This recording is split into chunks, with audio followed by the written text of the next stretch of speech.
पूर्वी आपण ग्रामपंचायतला किती वेळेस निवेदन दिले आहेत? आम्ही 3 जुलैला पहिलं निवेदन दिलेलं आहे. त्याच्यानंतर 10 तारखेचं अल्टिमेट दिलं होतं. 10 तारखेला प्रशासनाने काहीच केलं नसल्यामुळं आम्हाला हे 15 तारखेला आंदोलन करायची वेळ ग्रामपंचायतनं आलेली आहे. प्रशासनाने तुमच्यामध्ये काय चर्चा झाली आहे का? प्रशासनाने आम्हाला 1 महिन्याचं आश्वासन देण्याचा प्रयत्न केला, पण ते आश्वासन आम्हाला नको आहे.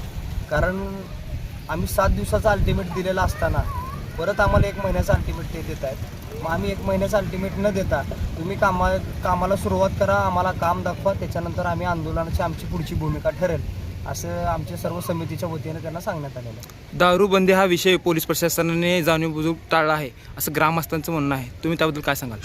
आता बघा कसं आहे, पोलीस प्रशासनाला माहिती असते की कुठं अड्डे आहेत, कुठं काय काय चालू आहे, अवैधरित्या कुठं काय काय चालू आहे. तर आमच्या अंदूर गावामध्ये साधारणतः एकच शासनमान्य देशी दारूचं दुकान आहे आणि बाकी अनधिकृत जवळजवळ 35 दारूची दुकानं आहेत अशी साधारणतः आम्हाला ग्रामपंचायतच्या कडून माहिती भेटते. 1 मिनिट. तर अशा सगळ्या विषयी बोलत असताना तर दारूचा विषय असा आहे की साधारणतः एकच शासनमान्य दुकान आहे आणि बाकी अनधिकृत जवळजवळ 35 दारूचे ठेके आहेत. तर पुण्यामध्ये जशी घटना घडली की 9-10 जे ड्रिंक केलेले लोक होते ते डायरेक्ट मृत्युमुखी पडले, तर त्या प्रकारे आपल्या गावामध्ये दुर्घटना होऊ नये याची सुद्धा आम्हाला काळजी वाटते.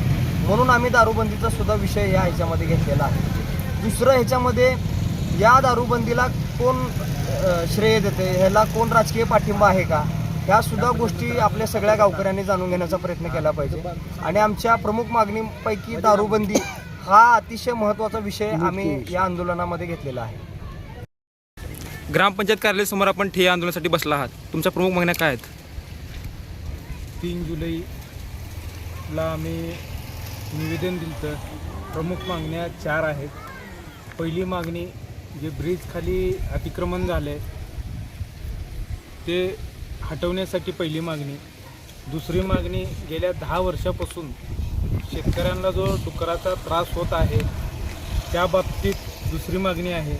तिसरी मागणी स्वच्छतेसाठी आपल्या गावातलं कुलदैवत खंडेरायाच्या पाठीमागे जे कचरा डिपू जे पडत आहे त्याच्याकडं सगळ्याचंच दुर्लक्ष आहे. ती स्वच्छता गावातली ती तिसरी मागणी आहे. आणि चौथी मागणी जी आहे, जी तरुण पिढी वाया चाललेली आहे व्यसनाधीश होऊन, दारूबंदीसाठी ही आमची चौथी मागणी ही प्रमुख आहे. एकंदरीत ज्या आपल्या मागण्या आहेत त्या मागण्या जर पूर्ण नाही झाल्यास तुमची पुढील भूमिका कोणती आहे?